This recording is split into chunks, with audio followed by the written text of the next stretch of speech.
नमस्कार मैत्रिणींनो, सरिता किचनमध्ये आपले स्वागत आहे.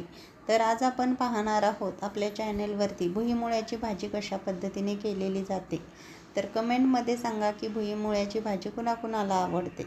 तर आमच्यात सगळ्यांना आवडते. तुम्हाला आवडते की नाही ते आवर्जून सांगा. तर यासाठी मी 2 भुईमुळे घेतलेले आहेत. अगदी स्वच्छ धुवून घेतलेले आहेत, कारण ते भुईमुळे जमिनीत असतात. तर त्याच्यावर माती लागलेली असते, त्याची साल पण एकदम लाल झालेली असते मातीनं. तर ते अगदी व्यवस्थित स्वच्छ धुवून कटरच्या सहाय्याने त्याच्यावरची साल काढून घ्यायची आहे. आणि त्यानंतर ते 2 मुळे मी खिसून घेतलेले आहेत. हे बघा, पातेल्यामध्ये अगदी खिसणीने खिसून घेऊन त्याच्यामध्ये मला आता ही तूर डाळ घेतलेली आहे. मी ती स्वच्छ धुवून आता त्याच्यामध्ये मी ती ॲड करणार आहे. तूर डाळ किंवा अजून डाळी दुकानातून आणलेल्या असतात, त्या जास्त काळ टिकण्यासाठी त्याला पावडर वगैरे लावली जाते. तर त्यासाठी तुम्ही शक्यतो मैत्रिणींनो डाळी वगैरे स्वच्छ व्यवस्थित धुवून घेतलेलं बरं असतं आपल्या हेल्थसाठी. अरे हे बघा, अशा पद्धतीने मी आता हे ॲड केलं ह्याच्यामध्ये. आता मला ही गॅसवर एक वाफ देऊन घ्यायची ह्याला, जेणेकरून डाळसुद्धा मऊ होईल. आणि डाळ मी अगोदर थोडा वेळ अर्धा तास भिजत घातली होती मैत्रिणींनो. तर तुम्हीही तसं घालू शकता. तर हे बघा, आता हे मी फोडणीसाठी तयारी करत आहे. तर एक टोमॅटो घेतला आहे फोडणीसाठी, थोडी कोथिंबीर घेतली आणि 2 कांदे घेतल्यात. कांद्यामध्ये तुम्ही थोडं आवडत असेल तर एक ॲड करू शकता, पण शक्यतो 2 कांद्यांनीच पुरेसं होतं.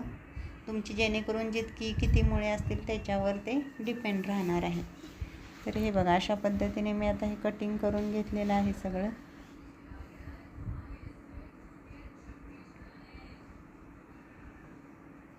अगदी ही चटपटीत लागणारी भाजी तुम्ही एकदा करून बघा.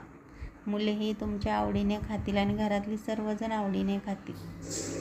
हे बघा, अशा पद्धतीने आता एक वाफ देऊन झालेली आहे. मुळं आता चाळणीमध्ये काढून घेऊन त्याच्यामध्ये थोडंसं गार पाणी ओतलेलं आहे, जेणेकरून हाताला भाजू नये गरम असल्यामुळे. आणि ते अगदी कोरडं पूर्ण पाणी निसरून घ्यायचं आहे. त्यातून बघा पिळून काढून घ्यायचं आहे हे अशा पद्धतीने. आता गॅसवर मी कढई ठेवली. कढईमध्ये 2 चमचे तेल घातलेलं आहे.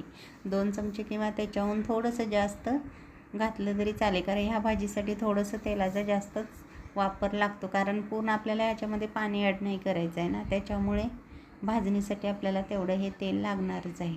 तर आता मी त्यामध्ये 2 कांदे कट केलेले होते ना, ते घातलेत. तर अशा पद्धतीने कांदा व्यवस्थित अगदी भाजून घ्यायचा आहे. व्यवस्थित या पदार्थांची भाजणी व्यवस्थित झाली ना, तर अगदी पदार्थाला विशिष्ट अशी चव येते. हे बघा, आता याच्यामध्ये मी 1 टोमॅटो ॲड केलेला आहे. आता ते व्यवस्थित परतवून घ्यायचं. हे बघा, टोमॅटो पण अगदी व्यवस्थित तेलात भाजला गेलेला आहे. आता त्यानंतर माझी एक ट्रिक असते नेहमी. आता कांदा आणि टोमॅटोचा एक जीव होण्यासाठी मी त्याच्यामध्ये 1 चमचा मिठाचा टाकते आणि ते व्यवस्थित अगदी परतवून त्याच्यावर झाकण ठेवते.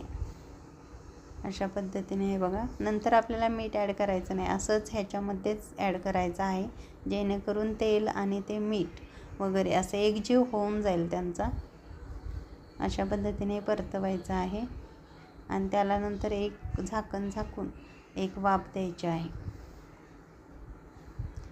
झालेलं आहे. आता हे वाफ देऊन हे बघा, अशा पद्धतीने कांदा आणि टोमॅटो व्यवस्थितरित्या भाजलेला आहे. तर याच्यामध्ये अजूनसुद्धा माझी एक ट्रिक आहे. तर मला कोथिंबीर तेलामध्ये घातलेली आवडते. अगदी विशिष्ट असा वास त्याच्यामध्ये उतरतो तो. त्यामुळे मी नेहमी कुठल्याही पदार्थात ते घालत असते. तुम्ही पण एकदा तसं करून पहा आणि मला कमेंटमध्ये करा की तुमची भाजी कशी झाली आहे. आता मला त्यामध्ये 1 चमचा हळद घातली मी आणि हे कोल्हापुरी तिखट 1.5 चमचा. अशा पद्धतीने आता हे सगळं परतवून घेतलेलं आहे मी आणि त्यानंतर त्याच्यामध्ये मी मुळा ॲड केलेला आहे आणि त्यानंतर तो हलवून त्याच्यामध्ये झाकण ठेवून हे बघा अशी वाफ दिलेली आहे. एक 5 मिनटं मीडियम फ्लेवरवर गॅस ठेवून अशा पद्धतीने झाकून टाकून एक वाफ दिलेली आहे. तर आपली भाजी इतकी चटपटीत सुंदर वास येतो.